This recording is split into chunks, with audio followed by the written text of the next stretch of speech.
Hello everybody, it's the GameFG207 and welcome back to another episode of Let's Make a MKWii Custom Track, the series where I make custom tracks in Blender and show it to you. If you haven't seen this before, you should maybe watch the previous two episodes, 3 episodes actually, this is episode 4. Yes, we're making the Cascade Kingdom as a custom track in MKWii. Now this time we're not going to be doing any level geometry really, or landscape geometry, I guess. It is geometry for the level. We're making the Odyssey, which is pretty nice. Excited to do this. As usual, I basically just have the game next to me when I model this stuff, so there's a bunch of times where I don't do anything for like a few seconds, where I actually go in-game and have a look and compare to the one in-game from Super Mario Odyssey, of course. We're starting off with, you know, the general top hat design of the ship. Let's see. The ship goes up towards the back. It slightly slants upwards, so that's what I'm doing here.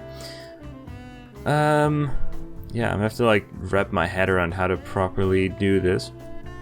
When you're doing 3D modeling type stuff, like, I'm thinking all the time, like, how can I make this work? How can I make this look good as a 3D model? Let's see, what am I doing here? So I have to add another like semicircle curve in the middle here. That's gonna be the part where the ground ends and the wall starts. So yeah, this section of the back of the Odyssey, if you go in game, you can see it basically slopes upwards. Kind of, I guess.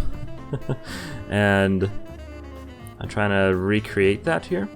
So I'm gonna make it so that you can drive on the Odyssey, although it's definitely not gonna be part of the race course because it's gonna slow you down because it's kind of out of the way. There it is, filling in the faces. I have to do some manual adjustments because the amount of faces doesn't line up. So, oh, that works. There's a general geometry of the ship there.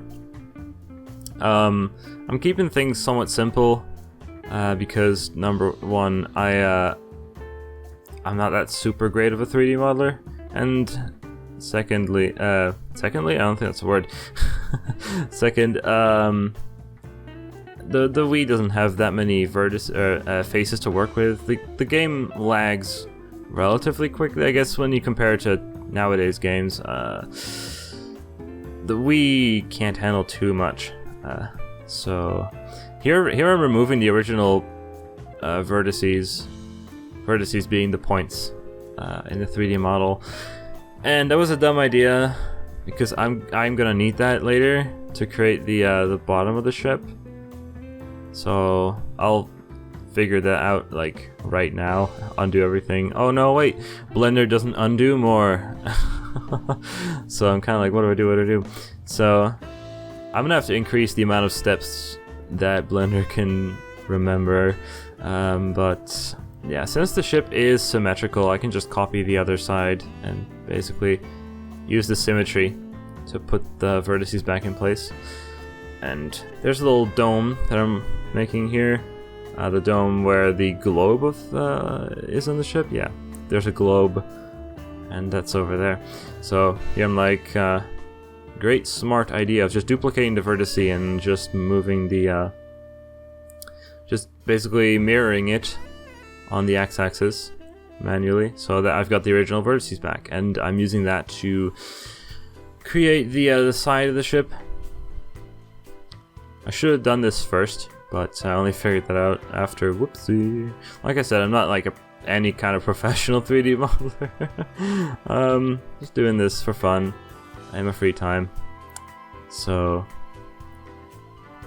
here I'm making sure that the edge works properly. And then I'm removing this extra edge here. You know, so that again, that basically saves some faces. I guess. Let's see, what am I doing here? I don't know. Oh, there we go. It was the wrong face that I was attaching the faces to. Yes. 3D modeling. Now comes the headlight. So on the opposite side of the ship, the opposite side has a headlight. And I didn't design this ship. I mean, Nintendo did, or I guess canonically, I don't know who designed this ship, to be honest. Canonically, it's a weird ship. It has one headlight at one side of the ship, which is kind of interesting. Well, whatever, not my problem. So here goes the headlight, and I have to subdivide it a bunch of times to make it look good, like it does in the game. There it goes. So still trying to line it up. Basically, I have the, like I already said, I have the game open, and I'm basically just trying to line it up so it looks like it does in game. Obviously, it's still by eye, and it's still not going to be like an exact replica. Not even close, to be honest. But oh well. Let's see, what am I doing here? So there is a little protective shield, I guess, at the top of the headlight. So I'm building that now. Not sure what I'm doing here. Oh, I forgot. I again removed some of the vertices that I really shouldn't have removed, so I'll have to add them back, basically. And as you can see, it's actually, the headlight's clipping into the 3D model of the, what, the 3D, yes, everything's a 3D model. It's clipping into the ship, basically. But that doesn't matter, because, you know, it's not a real thing, it's a 3D model, and at that point it doesn't actually matter. Things can clip into other things. You see that happen a lot, actually, in, you know, games, 3D modeling, where, you know, you can, it doesn't matter, it doesn't change anything, it doesn't add any faces. In fact, if it's obscuring something, you could even remove some faces, probably, to save some faces. As long as you can't peer inside, it doesn't actually matter what happens. So next is the front door of the ship. So it's basically just an archway with a door in it. That's what I'm doing right now. Making that door clip into the. You can see I moved the walls further in than actually necessary. But again, it doesn't matter because it's still the same amount of. Triangles in the end, and it makes sure it's seamless, so there's no gaps in the model. And here I'm adding basically like I don't know what to call this, a back plate. Like basically this is supposed to hide the inside of the Odyssey while keeping it as perfectly straight, smooth, flat surface. And here's another I don't know what to call this, shield at the top of the door, like with the headlight, which I guess I didn't do right. I have to redo it. I didn't see the problem there, but at the time I guess I did. Anyway, here we go. I guess there we go. Here it is. And here I'm going in-game, actually moving the camera like up, so I can properly make it look like it does in-game. And here I realize I need an extra vertice there. I need some extra level of detail, because otherwise it looks too bad. So I have to make a loop cut, but I do want to remove all the edges that it creates, because it's those are extra faces, which I don't want. I want to basically make the model as simplified as possible, so that, you know, we save them triangles. Also some weird things happening there, but that's apparently because I didn't triangulate the faces. Sometimes you get some weird glitches like that. In the end, I have to triangulate it anyway. I don't think the Wii supports like quads and things like that, so as you can see, using things that are different from triangles can mess up the models a little bit. As you can see, I'm adding some faces here, so it basically hides the gap that I've just created. And these are not gonna be too great. They're not gonna be too like pretty. They're gonna just be they basically are behind the flat surface of the door. And like I said, it doesn't matter. if you can't see it, it doesn't matter.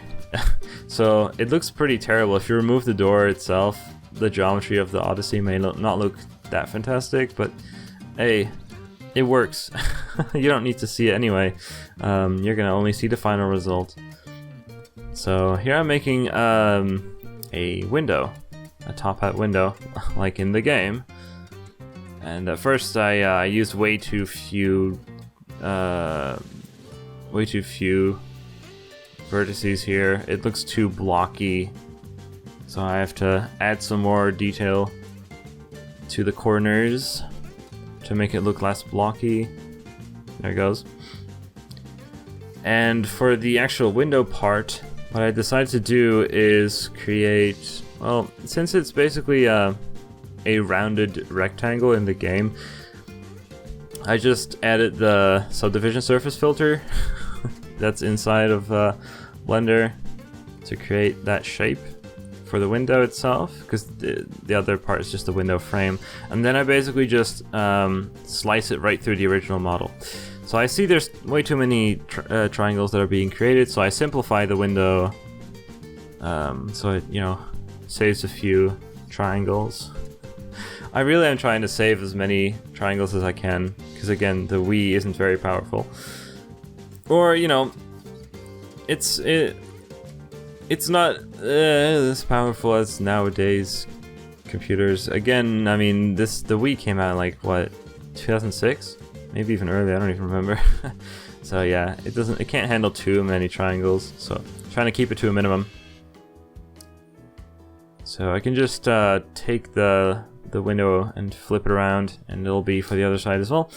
And yeah, like again, the window is actually sticking into the walls of the airship, but it doesn't matter. Again, you don't see it, and it makes it seamless, so there's no gaps or anything. I don't need to be super perfect, especially when it just sticks into something and you don't get to see the inside anyway.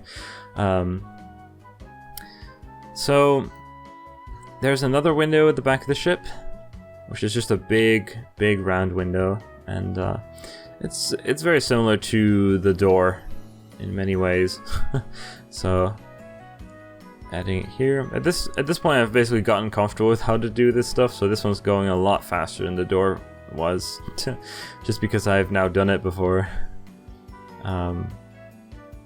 Making sure it's symmetrical. There we go. And yeah, of course the original geometry sticks through it, so I have to make sure that doesn't happen. Basically removing the faces and adding them back with that didn't look very good, so instead I have to manually adjust some stuff, and then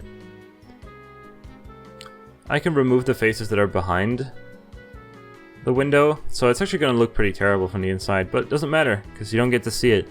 But this is going to be it for this episode of Let's Make a MKWii Custom Track. Next time we're going to be continuing on the Odyssey, because there's some stuff missing, there's some details missing, so I hope you're ready for that. Also, last time I mentioned textures, and someone mentioned that I can actually go onto like noclip.website and download the original textures of the level. So now I've got the original textures, so I can actually do some proper texturing of the rocks next time. So hope you enjoyed, and I'll see you guys in the next video.